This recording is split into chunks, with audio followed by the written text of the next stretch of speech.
Hi everyone. So I am recovering from strep throat, so sorry I'm not at the best voice, but anyways.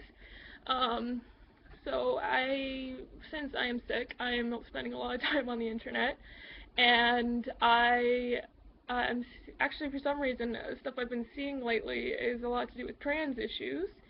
In case you didn't understand me, that's transgendered issues. Again, sorry about my voice. The thing is that I find the biggest problem is just complete ignorance and lack of education and awareness on the issue.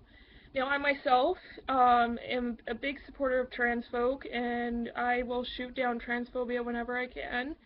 But it becomes quite laborsome because you have to explain over and over again to so many idiots the difference between drag and trans, and why they deserve this, that, and the other thing. And I can imagine how much, I'm just someone who, I'm cisgendered, right? So that means I identify with the gender I was assigned at birth. And just being someone who supports trans rights, having to explain this whenever the topic comes up, it must come up a hell of a lot more, and it must be a lot more frustrating to explain as a trans person. I can't imagine how awful it would be, because again, I'm cisgendered, so I don't understand what it's like. And then there is one of the biggest ones, is that people try to speak for other people when they have no idea. Now, what I'm doing is I'm saying, like, no, a transgender person never was their assigned gender. They are female through and through, or they are male through and through. They're not, the gender that their birth certificate first said.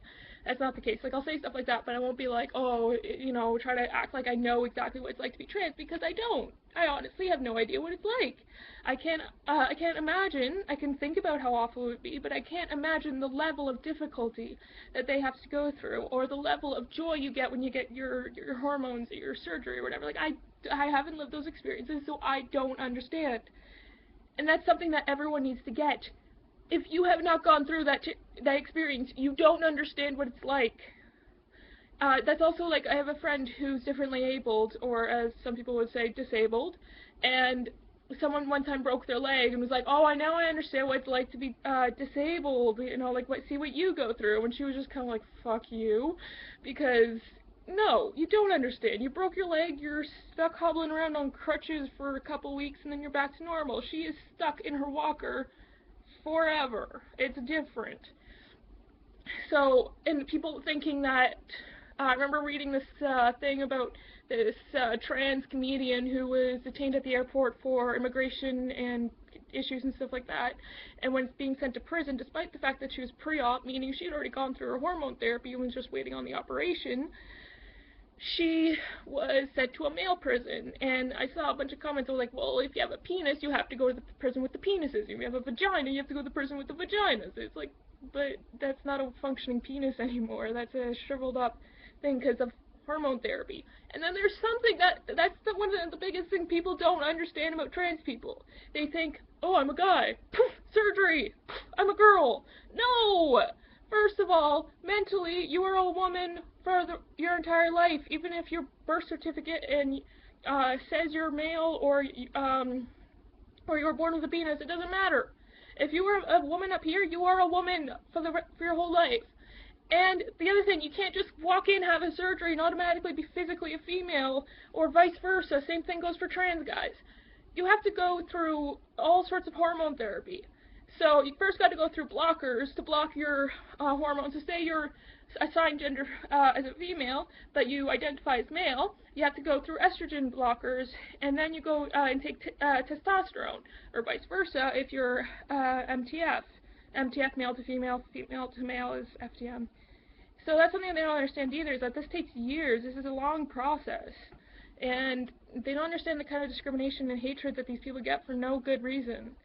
And there's all sorts of things about gay issues, but there's not enough about trans issues. The trans people have to go through so much more shit than gay people or anyone else, because so few people understand what it's like, and or even try to understand, or try to help, or try to be conscious or kind or anything. When it comes to equality issues, there's something that everyone seems to forget. We're all just human beings. Regardless of anything physical or external, we're all just people trying to make our way through this life that is never going to be easy for everyone, because again, life can be hard. I mean, no matter what kind of standpoint you're at, but life can be especially hard when there are social pressures and everyone is against you. It's like trying to swim upstream. It's a lot harder than just going with the flow, which, going with the flow, you get pushed up against rocks and into stones, and so if it's better upstream. But yeah, I just want to say to trans people, my heart's out. I put my heart out to you. To transphobic people, I have heard it all before. Don't waste your time commenting. I have seen every single kind of negative, homophobic, transphobic, offensive, blah blah blah. So you're not helping anyone, not even yourself. You're not doing anything, because I'm very steadfast in my opinion that trans people deserve way more respect than they get. Okay, bye-bye.